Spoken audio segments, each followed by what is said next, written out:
Bonjour peuple de Dieu, que Jésus-Christ, notre Seigneur et puissant Roi, vous bénisse. Je viens au travers de cette vidéo avoir un petit moment d'échange, une petite exhortation avec tous les croyants qui me suivent présentement et dans tous les endroits du monde où vous pouvez vous trouver. Alors, dans l'exhortation de cette matinée, nous allons méditer un peu sur le livre de Jean, le chapitre 11. Alors ce chapitre relate finalement l'histoire, la situation qui s'est passée dans la vie de Lazare et dans la vie de ses sœurs, Marthe et Marie. Et alors, la parole déclare que il arriva un moment où Lazare était emporté par la mort. Mais ce Lazare dont on nous parle ici, la parole déclare que c'était un proche de Jésus, un ami de Jésus. Et c'était quelqu'un que Jésus aimait. Alors, lorsque la mort est arrivée, comme ça se passe dans nos vies, lorsqu'arrive l'heure de la mort, ça bouleverse les données, ça attriste le monde. Les gens deviennent attristés du simple fait qu'ils ont perdu un être cher. Ils ont perdu quelqu'un sur qui compter. La famille est déplorée du fait qu'ils ont perdu un homme. Et très souvent, les hommes sont assimilés à être les chefs de famille, les supports de famille. C'était certainement un support pour leur famille. Et Marthe en était attristée. Ce fut le cas aussi de Marie. Mais la parole déclare, puisque notre Dieu connaît toutes choses, il est omnipotent, omniscient, il est partout dans le monde, au même instant.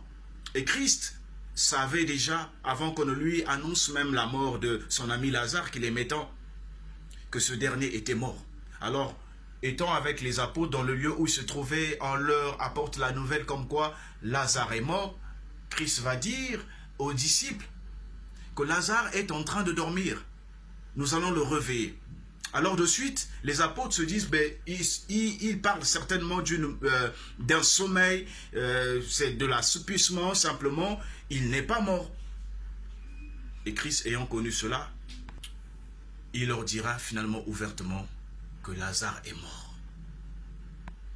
Et dans la même occasion, il les rassura qu'il était possible que Lazare connaisse la résurrection. Alors, Christ s'est approché du lieu où il y avait les pleurs. Le lieu où l'atmosphère de la tristesse avait envahi le monde. Et lorsqu'il arrive, et avant même d'entrer dans la ville, la parole déclare que, l'ayant su, Marthe a couru après Jésus. Elle s'en va à la rencontre du Messie. Et arrivée à la rencontre du Messie, elle dira à Jésus, « Maître, si tu avais été là, notre frère ne serait pas mort. » La parole déclare qu'arrivée au lieu de la veillée, Marthe aussi, lorsqu'on l'aurait appris que Christ était là dans le lieu de la veillée, elle a couru auprès de Jésus pour répéter la même chose. Et Christ lui dira, « Ne t'avais-je pas dit que je suis le chemin, la vie, la résurrection? Si tu crois, tu verras la gloire de Dieu. » Et Christ leur demanda de lui montrer là où se trouvait Lazare. Il demanda à ce qu'on puisse lui montrer là où on avait enfoui le mort. Alors, on emmena Christ dans un lieu où il y avait la grotte et dans laquelle on avait enfoui le corps du mort, Lazare. Alors, ici est de signaler, ici est de souligner que Lazare avait été mis sous cette grotte-là pendant 4 jours, il était déjà mort. Alors, lorsque Christ, étant conscient de ce que devrait faire son Père qui l'exauçait toujours, étant conscient du miracle qui devait être enfanté ce jour-là même, il dira à ceux qui étaient là d'ôter la pierre, d'enlever cette pierre, afin qu'il ait la possibilité de libérer le miracle, afin qu'il ait la possibilité de produire la résurrection. Mais Marthe va dire à Jésus, « Mais maître, ça fait 4 jours qu'il est mort, mais ils sont déjà, comment pourrons-nous supporter cette odeur-là » Et Jésus insista. Et la parole déclare, on ôta la pierre. Alors, lorsqu'on eut ôté la pierre, la parole déclare que Christ appela le mort. Il l'appela et dit, sors. Et Lazare se ressuscita. Lazare revint à la vie. Ici, le miracle était produit. Et ils avaient vu un spectacle fait de prodiges de Dieu. Un homme mort qui pouvait et qui sentait déjà, un homme qui avait connu la décomposition, un homme qui était en état de putréfaction. Bien-aimé, à l'instar de Marthe et Marie qui étaient en pleurs parce que le leur avait été brutalement arraché à leur affection, tu as certainement aussi quelque chose de mort dans ta vie. Il y a certainement un Lazare de mort dans ta vie. Ici, Lazare que je te présente, je ne te présente pas un Lazare qui soit une personne vivante. Mais ici, Lazare, c'est une illustration de quelque chose qui est spirituellement mort dans ta vie. Il y a certainement un domaine qui ne fonctionne pas dans ta vie. Tu es un homme, une femme physique en train de vivre, mais il y a un domaine qui a connu une mort spirituelle. Ce domaine-là a perdu un quelconque Lazare. Ça peut être, Lazare peut être une illustration. Lazare qui est mort peut être une illustration, une image, un symbole, et finalement, de cette conception qui n'est pas possible aujourd'hui. Pourquoi? Eh bien, parce qu'il y a une mort spirituelle. Le Lazare mort dans la vie d'une personne, c'est une image finalement d'un travail qui n'est pas possible malgré le fait que tu as eu à amasser des diplômes, ça et là, mais le travail n'est pas possible. Pourquoi? Parce que quelque part, dans la nuit certainement, lorsque tu étais dans la nuit spirituelle, le mauvais semeur est passé s'aimer livrer par-dessus le blé que Dieu avait eu à enfouir comme la bonne sémence, comme une sémence de bénédiction, la sémence originelle pour ta vie. Mais puisque tu t'es laissé aller dans la distraction, et c'est une nuit spirituelle par laquelle l'ennemi est passé pour s'aimer dessus le blé livré.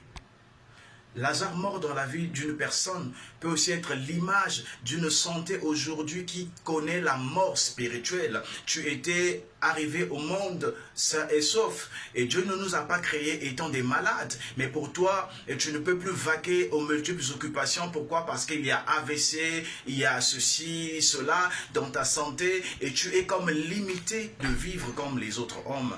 Alors à ce moment-là, tu es en train de vivre une mort spirituelle dans un quelconque domaine. C'est un Lazare qui est mort dans ta vie. Lazare mort dans la vie d'une personne, c'est l'image, une illustration aussi d'une personne qui était un homme d'affaires. Tu as eu certainement une pléiade de voitures, mais aujourd'hui là, tu es resté vide. Tu es resté vide, plus rien ne fonctionne, tu vis dans la pauvreté. Tu commences à ressasser les souvenirs. Quand j'étais, mais notre Dieu n'est pas un Dieu du passé. Dieu est un Dieu du présent, bien-aimé. Pourquoi aujourd'hui, toutes les capacités que tu as eu à avoir dans la vie, malgré tout ce que tu as eu à avoir, malgré un niveau que tu avais atteint dans la vie, où les hommes étaient en train de te respecter, où les hommes pouvaient te faire des éloges, aujourd'hui ce sont les mêmes qui commencent à se moquer de toi. Bien-aimé, pose-toi bien la question, est-ce que quelque part il n'y a pas un Lazare de mort dans ta vie? Lazare est mort dans ta vie. Mais la bonne nouvelle est que, bien que Lazare soit mort, eh ben, nous connaissons une personne qui est à mesure, qui est à même d'apporter la vie. Et cette personne, c'est Jésus-Christ de Nazareth. Christ est sur le point de t'apporter la vie, mais cela dépend de toi. Cela dépend de ta détermination. Cela dépend de la manière par laquelle tu es en train de recevoir ce message. Cela dépend de la manière à laquelle tu vas appliquer ce message qu'on t'apporte ce matin. C'est vrai que Christ a la possibilité de produire le miracle n'importe où. Il avait la possibilité, lui, de l'extérieur, de faire un prodige et de libérer finalement la vie afin que le mort du milieu même de la grotte puisse retrouver la vie, puisse recouvrir la vie. Mais Christ a insisté en disant « ôtez la pierre ».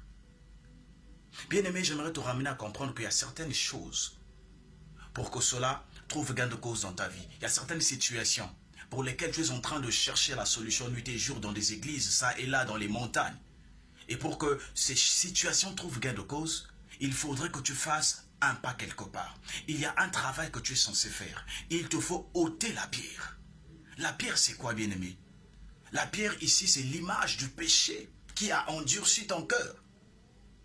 Toi, tu as besoin que Dieu te bénisse. Tu aimerais avoir une conception, mais tu as un cœur rempli de haine. Tu as un cœur rempli de jalousie. Tu es celui qui crée des divisions dans la famille. Dans ton quartier, on sait que tu es la personne qui est noyée dans le commérage. Tu es la personne qui crée de l'instabilité dans le quartier, dans le service où tu te trouves. Mais tu te dis être chrétien, nuit et jour, tu vas à l'église, tu vas à des nuits de prière, tu ne changes pas de caractère. Et tu te dis, tu accuses à tort Dieu, mais voilà comme quoi Dieu ne travaille pas, Dieu n'agit pas. Non, Dieu n'a point changé. Il est le même hier, aujourd'hui, éternellement. Ce qu'il a fait hier, il est capable de le faire encore aujourd'hui. Mais tu dois quitter l'étape de fornicateur pour devenir un réel enfant de Dieu. Tu as une pierre dans ton cœur qui empêche à Jésus de produire le miracle. Tu dois ôter la pierre de la fornication. Tu dois ôter la pierre de l'impudicité. Tu dois ôter la pierre de la jalousie. Tu dois ôter la pierre de la cupidité. Tu dois ôter la pierre du mensonge. Tu dois ôter la pierre de la sorcellerie. Tu dois ôter la pierre de la cupidité. Tu dois ôter la pierre de la débauche si tu as besoin que le miracle soit possible dans ta vie. L'heure de miracle, le temps de miracle n'est pas révolu. Le miracle est possible, mais il faudrait que tu fasses un pas. Tu dois ôter la pierre. Tu as un travail à faire, un travail personnel. J'aimerais te ramener à comprendre que la grâce est disponible. Mais le grand problème, c'est que sur ton cas, tu es celui qui est en train d'empêcher, de retarder tes bénédictions. Bien-aimé, on t'a parlé de plusieurs belles promesses. Crois-tu que les hommes de Dieu qui t'ont parlé de ces promesses-là avaient envie de te faire sourire pour avoir quoi au finish? Ce qu'on t'a dit, il est possible que cela se fasse. Et Dieu est fidèle à sa parole. Mais toi, tu as un travail à faire. Tu dois te repentir sincèrement. Tu dois te repentir sincèrement. Comment voudrais-tu que la bénédiction de la conception soit possible dans ta vie où il y a la stérilité depuis des années, depuis belle lurette, alors que tu ne veux pas voir en face les enfants de tes amis. Tu ne veux pas être une mère affectueuse. Et les enfants qu'on va te donner, comment tu vas les gérer? Tu as besoin d'être béni au moyen du mariage, d'avoir un foyer. Mais tu es encore dans l'insolence. Tu es une femme insoumise. Tu ne sais pas préparer. Bien-aimé, tu ne trouves pas qu'il y a un travail que tu es censé faire? Il y a une pierre que tu es censé ôter. La pierre est en train d'empêcher à Dieu, à Jésus de produire le miracle. Donc, prends cette exhortation comme une invite. C'est un conseil d'un ami, d'un frère, pour te demander de changer de caractère. Entre en toi, entre dans la porte de ton cœur, entre dans la chambre de ton cœur et fais une repentance sincère. Dis à Dieu, Seigneur, je renonce à toutes ces choses de la terre. Je croyais qu'être avec un homme marié était une bénédiction pour moi. Or, je t'avais limité. Or, je ne m'étais pas miroité toutes ces grâces que j'étais en train de perdre en allant humilier mon âme dans ce genre d'action. Seigneur, pardonne-moi. Et je te promets, mon Dieu, que je change dès ce matin, je change.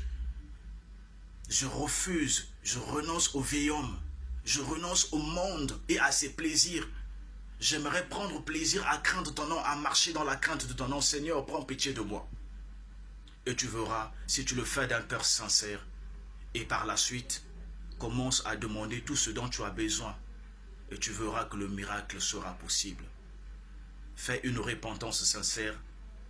Brise cette pierre qui a longtemps envahi ton cœur, qui a longtemps envahi ton âme et qui a empêché, qui a servi d'obstacle à Christ pour produire le miracle dans ta vie. Et tu verras que toutes les bénédictions célestes